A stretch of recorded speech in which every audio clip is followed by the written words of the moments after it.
Eagle Houston, you're looking good.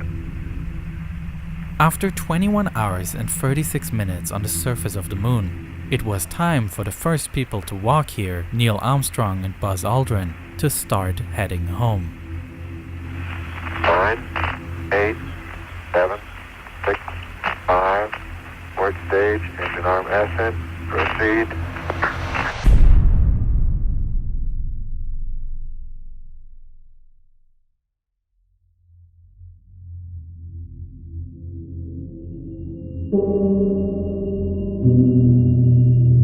In this video, we will look at what the astronauts left behind on what is one of the most significant historical sites that no one has visited since. During the astronauts' takeoff, Buzz Aldrin observed the site from a window, noticing that the engine's spewing exhaust was whirling up moon dust and caused the American flag to tip over, falling to the ground. A special mounting mechanism had been designed for the flag, as with no wind on the moon, it had to be held upright by a horizontal crossbar. The flag itself, however, made of nylon, is not a custom-made product but was ordered through the standard government supply catalog. In addition to the flag, other commemorative items that serve no scientific purpose were left on the moon. Attached on the ladder of the descent stage, there is a metal plaque featuring the signatures of the Apollo 11 crew and then US President Richard Nixon. The astronauts also placed a number of small objects with symbolic meaning on the surface. These items were stored in a shoulder pocket on Buzz Aldrin's spacesuit, and he almost forgot to leave them on the moon, and was reminded to do so by Armstrong while he was already on the ladder to re-enter the lunar module. From there, Aldrin dropped the objects onto the lunar surface. Part of it was an Apollo 1 mission patch to honor the astronauts that had died in a tragic accident 2.5 years prior. Their cabin had caught fire during a launch rehearsal, killing all 3 crew members. The astronauts also left 2 commemorative medals to honor the Soviet cosmonauts Yuri Gagarin and Vladimir Komarov, 2 space pioneers that died in different tragic accidents. Even amidst the Cold War, the aim was to express mutual respect for those who risked their lives for the exploration of space. Another object that was placed to express the spirit of international cooperation is a small silicon disc. It contains goodwill messages from the leaders of 73 countries around the world. In addition, it features the names of Congress members responsible for NASA legislation, as well as names of NASA senior staff.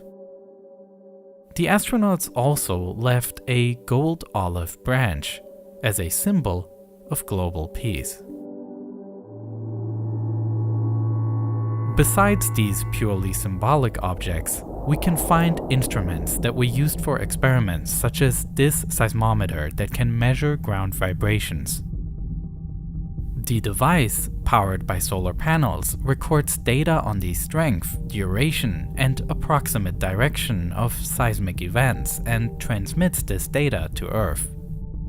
Unfortunately, just 3 weeks after the moon landing, the device stopped sending data back, presumably because it overheated in the midday sun.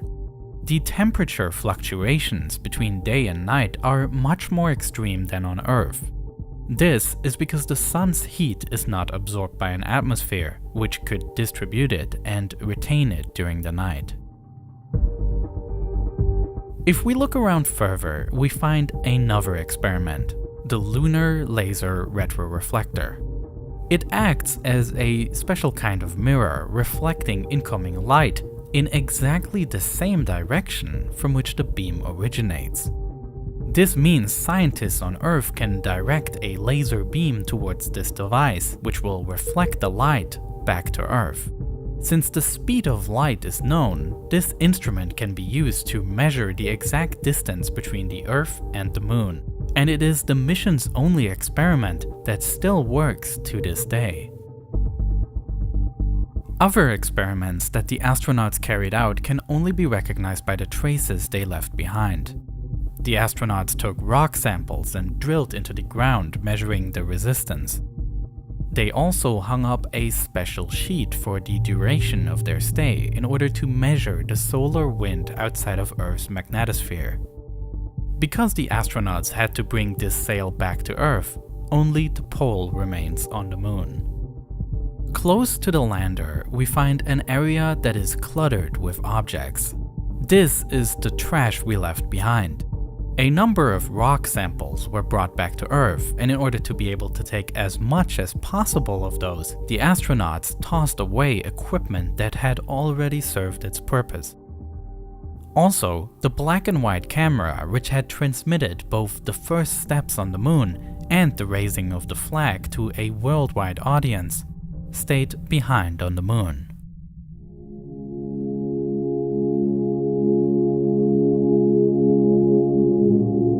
In addition to commemorative items, scientific experiments, and tossed away equipment, the astronauts left one other thing behind: their footprints, which are often used as a metaphor for the achievement that this journey represents. The paths that the astronauts took are clearly visible in the moon dust, and they reveal one path that was taken far away from the landing site. Towards the end of the extravehicular activity, Neil Armstrong took the chance and went on an unplanned trip to the Little West Crater.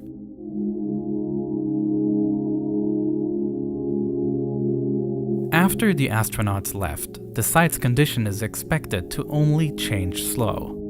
Not so much in periods of weeks or months, but decades, centuries, and even greater intervals. And so today, more than 53 years after Apollo 11 left, it can be assumed that solar radiation has visually changed the site. Without a significant atmosphere to protect the moon, the intense ultraviolet radiation of sunlight will have an impact on the materials used in the mission. It is widely assumed that the colors of the US flag have faded over the years. In addition, the materials were exposed to the extreme temperature fluctuations, alternating between 14 days of 100 degrees Celsius heat and then 14 days in the dark at negative 150 degrees Celsius. And so, it's likely that the nylon flag is also tattered and disintegrated, as other materials will have suffered and will be covered in dust. Ultimately, however, these are assumptions to the best of our knowledge. What's left is a truly fascinating historical site that, unlike archaeological sites on Earth, is superbly preserved, but yet hardly studyable.